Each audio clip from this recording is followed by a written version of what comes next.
विरोधकांचा मोर्चा हा राजकीय स्टंट, चंद्रकांत पाटलांची टीका. तर हेतू पुरस्कर स्वतःच्या फायद्यासाठी काढलेला हा मोर्चा, नार्वेकरांचा निशाणा.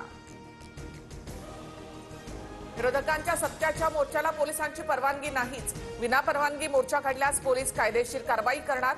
मोर्चानंतर आयोजकांवर गुन्हा देखील दाखल होण्याची शक्यता.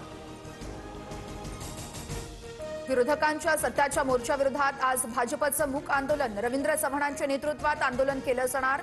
तर भाजपचे नेते मुके राहिले तर देश आनंदी राहील, अरविंद सावंतांची टीका. सदोष यादीबद्दल मूक असणाऱ्यांना मूक आंदोलनात सुचणार. भाजपने मूक आंदोलन न करता स्वतःच्या थोबाडीत मारा आंदोलन केलं पाहिजे, गजानन काळेंची टीका. निवडणूक आयोगाविरोधात ठाकरे बंधू कोर्टात जाणार. 2 दिवसात याचिका दाखल करण्यासंदर्भात दोन्ही पक्षाच्या नेत्यांची तयारी. मतदार यादीतील घोळ दुरुस्त करूनच निवडणुका घेण्याची मागणी.